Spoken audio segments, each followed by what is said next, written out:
I was seated at table 19, a small forgotten island tucked so far back that the swinging kitchen doors provided most of the evening's entertainment.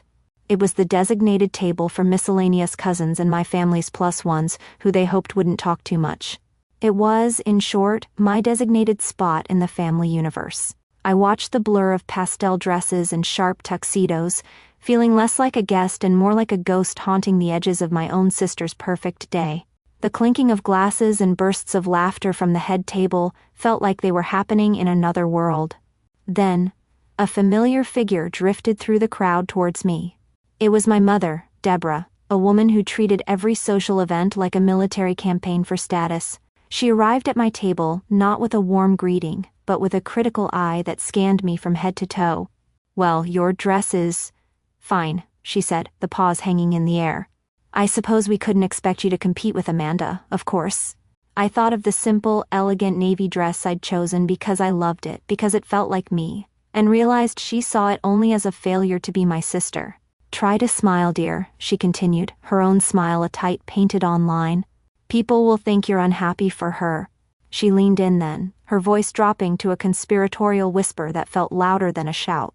"Just look at your sister up there," she sighed, gesturing with her chin towards the head table. "Marrying such a success. A real war hero?" Her eyes flicked back to me, empty of curiosity, full of judgment. "What is it you even do again? Something with computers?" She didn't wait for an answer I'd long since given up trying to provide. She just shook her head slightly, a final, devastating dismissal, before patting my hand with cold fingers. "Honestly," she said. "Always so quiet. So, nothing." The word hung there after she left. A perfect polished stone dropped into the quiet pool of my heart. Nothing. It wasn't just an insult, it was the summary of my entire existence in her eyes. It was the forgotten birthdays, the ignored promotions, the phone calls where my life was just a brief opening act for my sister's main event. It was the story they had written for me, and for a moment, sitting there alone, I almost believed it. She walked away, leaving me in the shadow of my sister's spotlight, just like always. But she had no idea the man my sister was marrying was about to pull me into the light. That one word, nothing, sent me spiraling back through time, right there at that miserable little table. My mother's casual cruelty wasn't a new wound, it was just the salt being poured into a very old one. The story of my family wasn't written in photo albums or loving memories, but in a silent, invisible ledger of slights and contrasts that only I seemed to keep. The entire dynamic, the whole broken system, could be traced back to moments that felt like they were from a movie about someone else's life. I remember the day my sister Amanda, the family's dazzling and effervescent golden child, turned 16. The sun seemed to shine just for her. Our driveway was blocked by a brand new convertible, a cherry red boat of a car, adorned with a comically large bow. As they handed her the keys, I didn't just see the car. I saw the braces I was told we couldn't afford, the school trips I had to miss because money was tight, and the second-hand laptop I'd saved for months to buy for my schoolwork. My parents just beamed, saying she was a girl who deserved to have fun, that her spirit needed to be free. Her wants were treated as essential needs. A year later, it was my turn for a milestone. There was no party, no car. I stood in the same living room, holding a thick envelope. Inside was an acceptance letter, and the offer of a full-ride academic scholarship to a prestigious university. It was years of late nights studying, of sacrificing my own fun, condensed into a single piece of paper. I showed it to my father, Mark, a pragmatic man who measured a person's worth by their tax bracket. He barely looked up from his newspaper. "That's nice, honey," he mumbled, folding the paper with a neat crease. "You've always been the responsible one. At least we won't have to worry about paying for you." And there it was. My greatest academic achievement wasn't a triumph to be celebrated. It was merely a financial burden I'd conveniently lifted from their shoulders. This was the core of the family's false narrative, the grand, unspoken rule we all lived by. Amanda was the star, the one who was beautiful and charming and needed constant support, investment, and applause to maintain her shine. I was the rock. It sounded like a compliment, but it was really a cage. The rock didn't need anything. The rock was just there to be strong, to be dependable, and to be stood upon so everyone else could get a better view of the star. This dynamic followed me even when I left home and joined the military. I remember calling home from a dusty payphone during a rare break in basic training. I was physically and mentally exhausted, but I was also glowing with a quiet, fierce pride. I had been ranked first in my class in tactical planning, outperforming people with far more experience. I tried to explain this to my mother, my voice crackling with static and achievement. I desperately wanted her to hear it, to acknowledge this difficult thing I was doing. She didn't. "Oh, that's interesting, dear," she'd said, her voice distant and distracted. Before I could say another word, she cut me off, her tone suddenly animated and bright. "Listen, I have the most wonderful news. Amanda just got engaged. Her fiancé, Evan, is just wonderful, a real hero, an Army Ranger. Can you believe it?" My accomplishment, earned through sweat and grit, was instantly erased. It was a boring, technical detail from my strange, incomprehensible life. Her engagement, however, was real. It was something my mother could understand, something she could brag about to her friends. My world was silenced by the ringing of a diamond on my sister's finger. So I stopped trying. People sometimes wonder why my family knew nothing about my career, and the honest answer is that it wasn't a secret I was keeping. It was a story they were refusing to hear. My work in military intelligence was classified, yes, but the wall between us wasn't built of government secrets. It was built of their profound, unshakable indifference. In the early days, I tried to share what I could. I'd mention a training exercise or a difficult course, and I would watch their eyes glaze over before they changed the subject back to Amanda's latest drama or social victory. They created their own narrative for me. I had a boring, unimportant desk job. Something with computers. It was easier than trying to comprehend a life for me that existed outside of their shadow. Sitting at that table, I wasn't hurt anymore. I was just done. I had accepted they would never see me. I just never imagined the truth would be revealed by the man they admired most. The plan wasn't some grand, elaborate scheme for revenge. In my world, plans were about precision, outcomes, and minimizing collateral damage. No, this was simpler. It was a quiet decision to stop participating in my own erasure. The receipts weren't documents I needed to gather. The receipt was my entire life. A life I had built in the shadows they cast. And the catalyst arrived in a thick, cream-colored envelope with my name written in a flowing, perfect script that felt like a mockery. The wedding invitation, my first instinct was primal, to burn it. It felt less like an invitation and more like a summons to my own execution. A formal request for me to sit quietly and watch them celebrate everything I wasn't.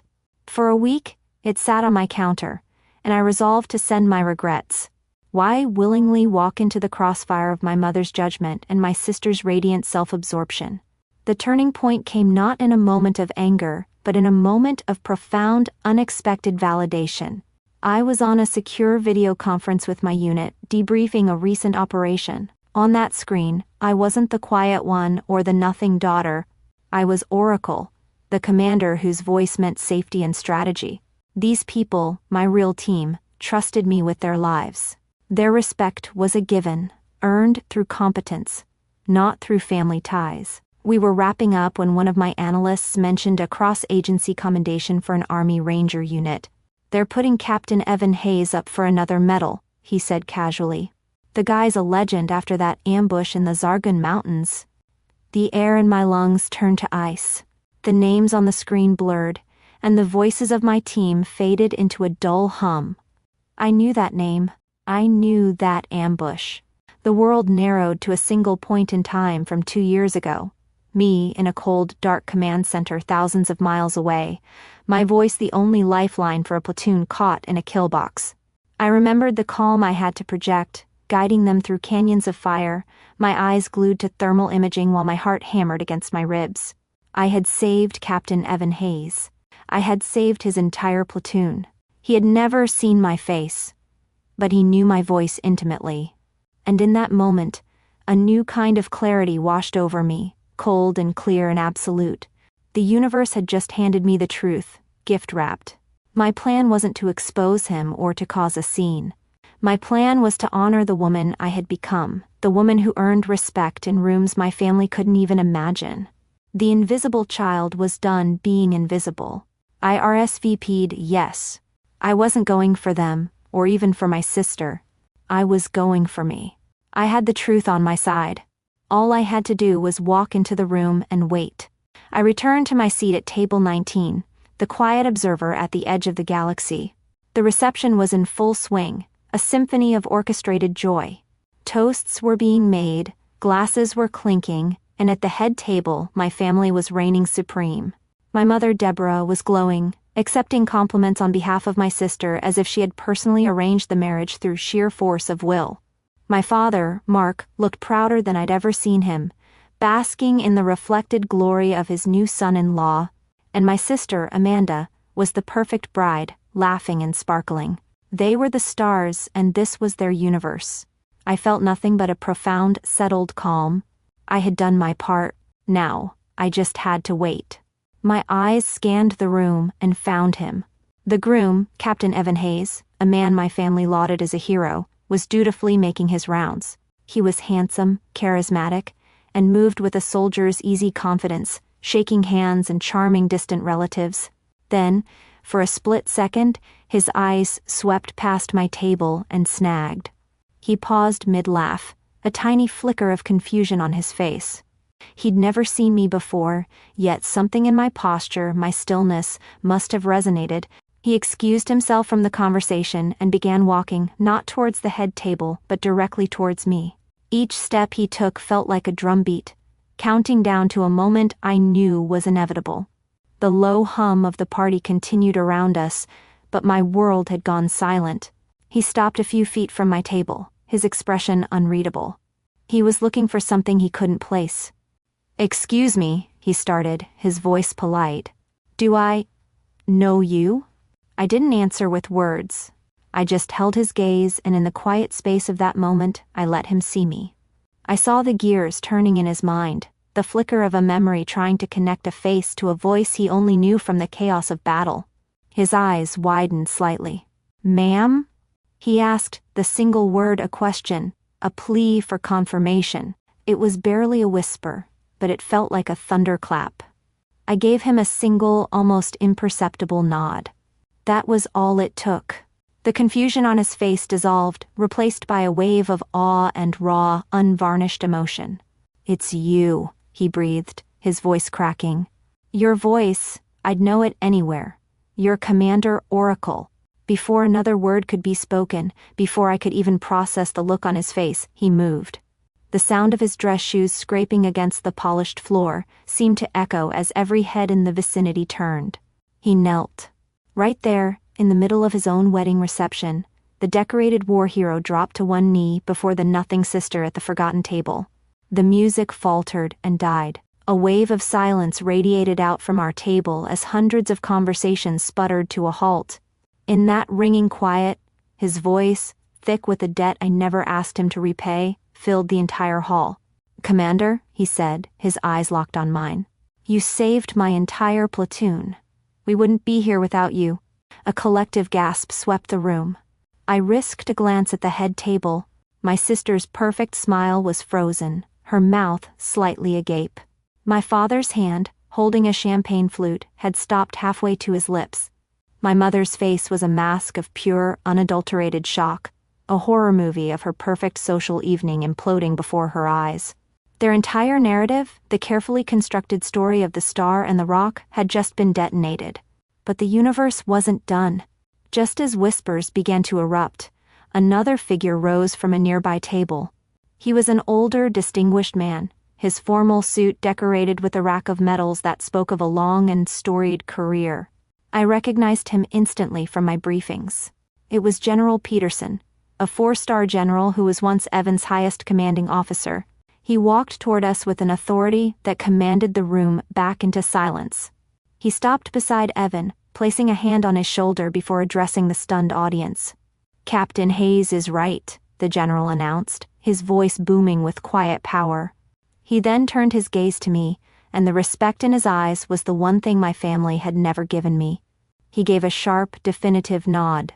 "Ma'am, it's an honor to finally meet you in person. The stories of Oracle are legendary." Legendary. The word landed. and the carefully built world of my family finally crumbled to dust. The disgrace was a commander. The nothing was a legend. The gazes of every guest were now fixed on my family, not with admiration for their perfect daughter, but with a million burning questions about the one they had so clearly hidden away. Their perfect evening had become their public reckoning, and in the ringing silence of their shattered world, I didn't feel rage or triumph. I just felt free. For the first time, I was the one who got to define who I was. I didn't wait for the applause to die down or for the questions to begin.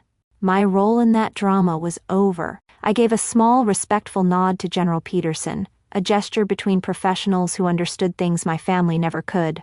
Then, I looked down at my new brother-in-law, Captain Hayes, who was still frozen on one knee. With a quiet authority I had used 1,000 times in a command center, I simply said, "Rise, Captain." He looked up, his eyes filled with a gratitude that was humbling, and slowly got to his feet. That was my only goodbye. I turned my back on the wreckage of my family's perfect party, on my mother's horrified face and my sister's tear-streaked confusion, and I walked. I didn't run. I walked out of the reception hall, through the lobby, and into the cool, quiet dark of the night, feeling the weight of their world slide off my shoulders with every step. The predictable digital onslaught began before I even reached my car.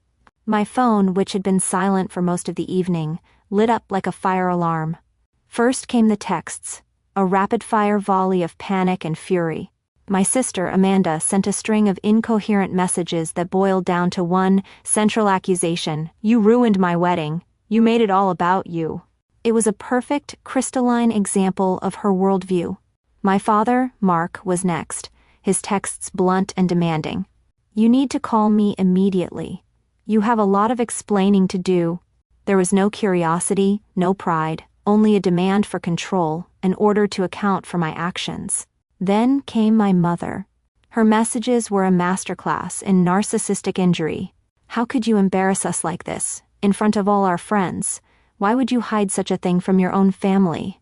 Later, the voicemails started. I listened to the first few seconds of each one. Amanda's sobbing, my father's clipped, angry tone, my mother's high-pitched, wounded indignation. They weren't apologies. They were accusations. They weren't seeking to understand. They were seeking to blame me for the collapse of their narrative. Each message was a fresh piece of evidence confirming the absolute necessity of my decision. I didn't get angry. I didn't feel a need to defend myself.